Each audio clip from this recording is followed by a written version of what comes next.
राधे राधे। जीवन में कीर्तन का बहुत बड़ा महत्व है। जागरण, कीर्तन परमात्मा को अति प्रिय है।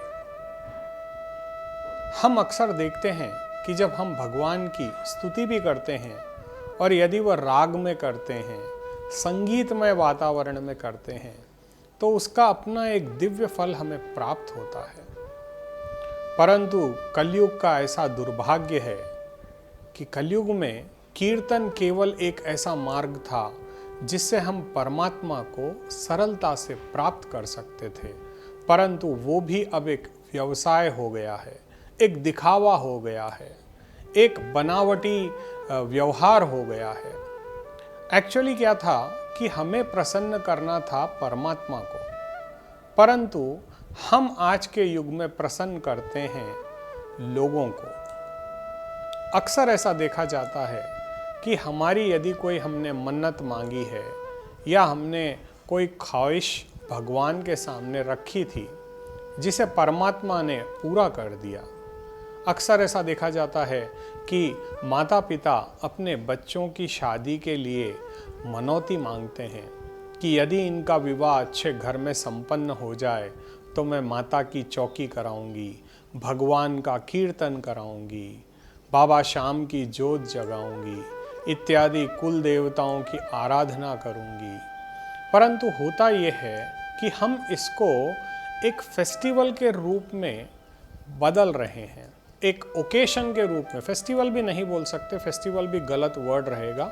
इसे हमने एक ओकेशन बना दिया है जिसमें हम लोग अपने रिश्तेदारों को, इष्ट मित्रों को, सभी को बुलाते हैं और परमात्मा का चिंतन ही भूल जाते हैं। एक्चुअली होता यह है कि आजकल तो प्राय ऐसा देखा जाता है कि माता की चौकी हम लोग फंक्शन हॉल में कर रहे हैं, अपितु इसे हमें अपने घर पे करना चाहिए। यदि बाबा श्याम की हम जोत जगाते हैं तो उसे अपने घर पर जगानी चाहिए, क्योंकि देखिए, जिस घर में माता रानी का आगमन हो, जहाँ बाबा श्याम का आगमन हो, जहाँ हमारे पितृ देवताओं का आगमन हो, जहाँ हम अपने पूर्वजों को स्मृति में भी कीर्तन करें या उनको याद करते हैं, अच्छे शुभ कार्यों में उनकी पूजा से ही सारे काम प्रारंभ करते हैं। भगवान गणेश की आराधना से हम संकीर्तन को प्रारंभ करते हैं। परंतु क्या ये संकीर्तन हमें रोड पर करना चाहिए जो कि कल तक अशुद्ध थी?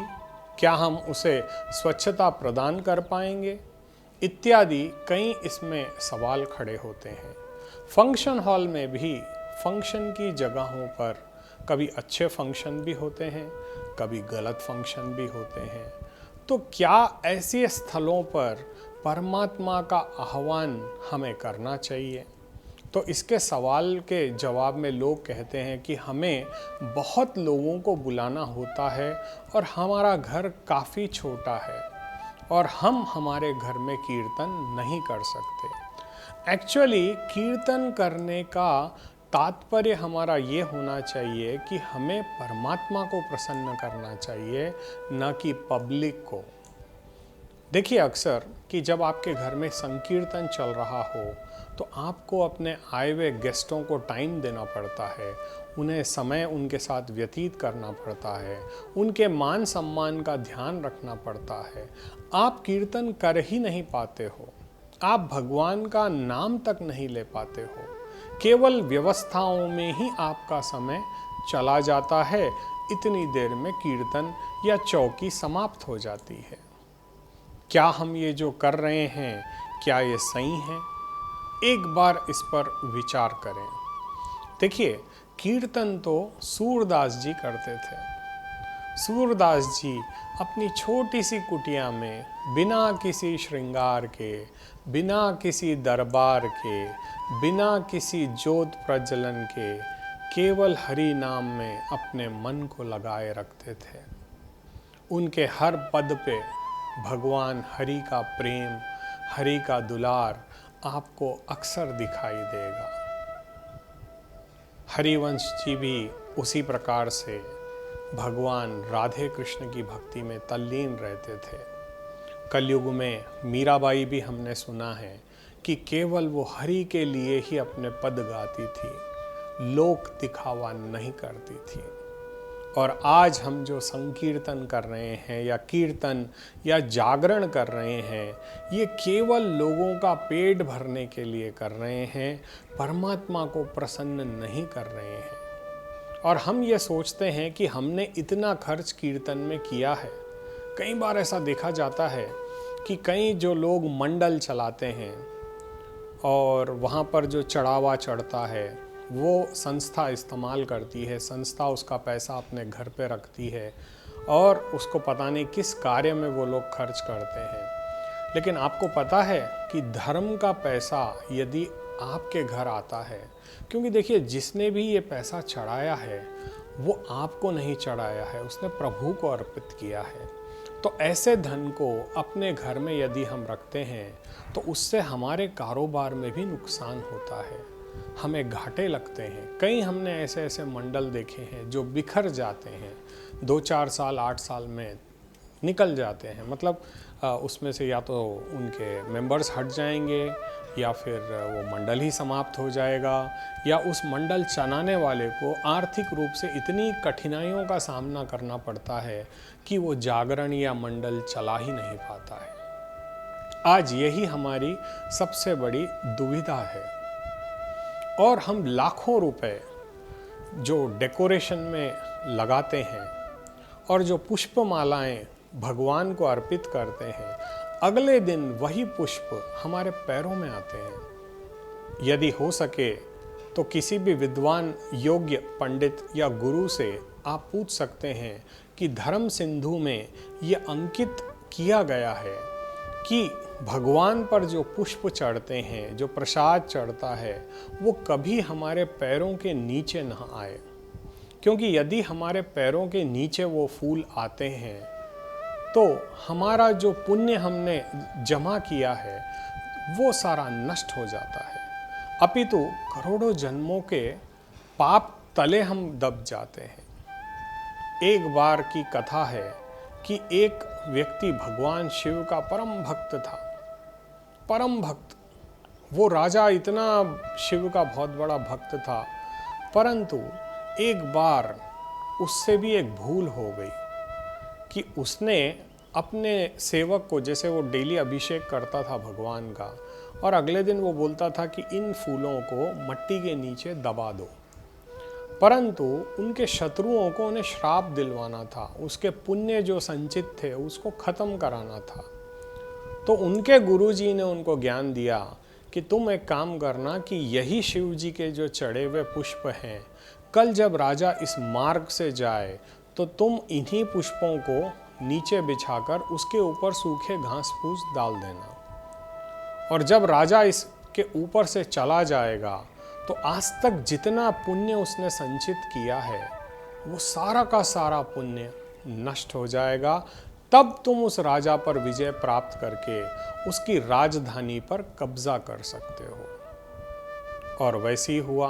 राजा तो अनभिज्ञ था, वो अपने ही चढ़ाए हुए पुष्पों पे से, क्योंकि जब उस समय ब्रह्म मुहूर्त में पूजा होती थी तो उस समय इतना उजाला, इतना प्रकाश नहीं होता था।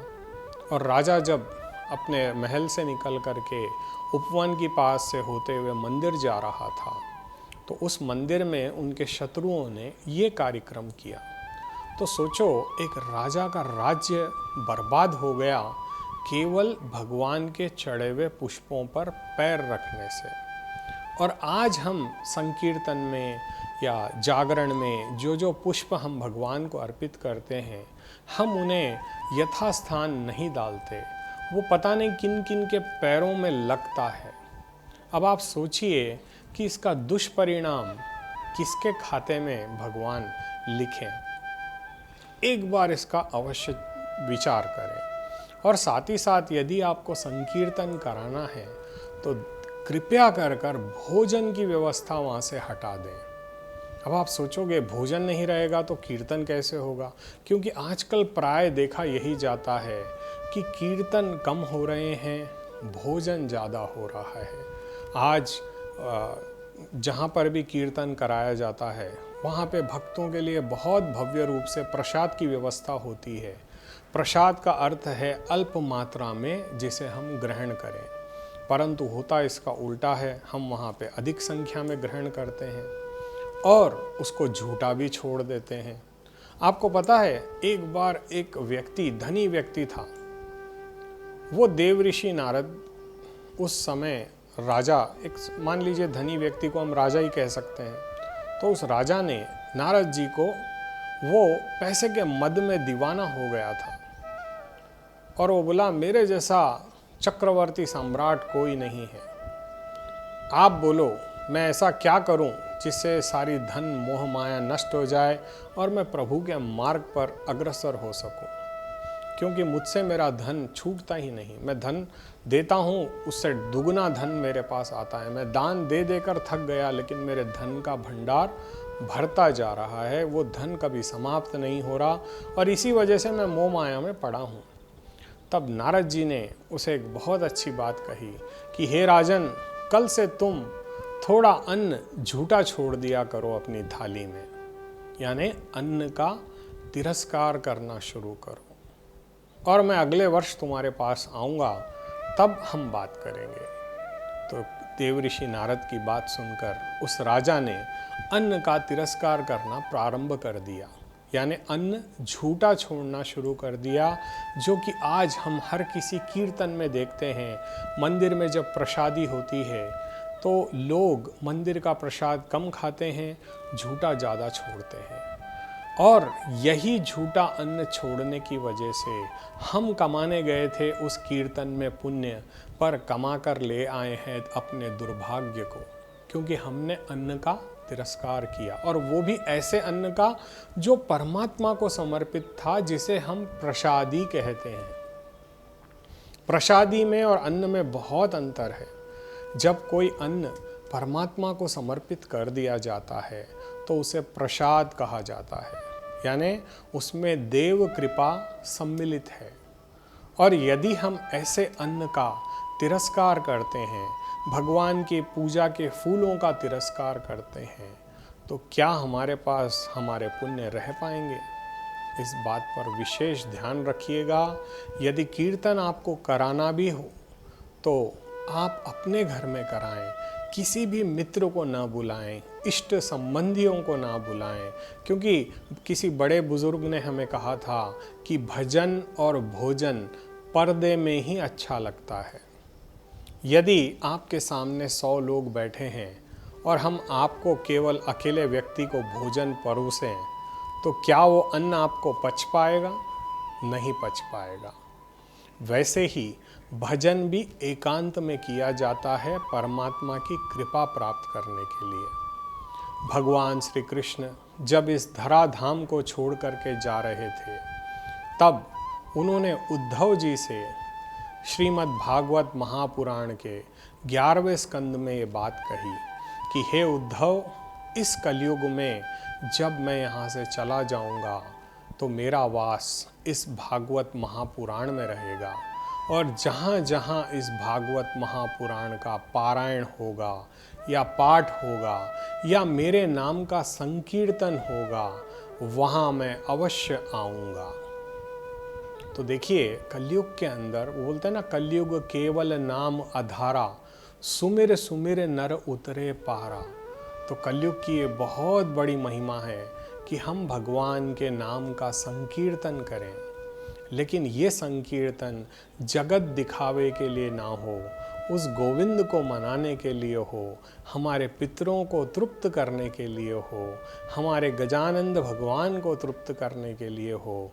और यदि ये हम घर पर करें, चाहे आप छोटे रूप से करें, लेकिन करें अवश्य, क्योंकि कीर्तन करने से आपको तत्काल पुण्य की प्राप्ति होती है, लेकिन लोक दिखावा करने से आपके पुण्यों का क्षय होता है। तो अब ये आपको विचार करना होगा कि आपको अपने पुण्यों का उदय करना है या आप अपने पापों को बढ़ाना चाहते हो।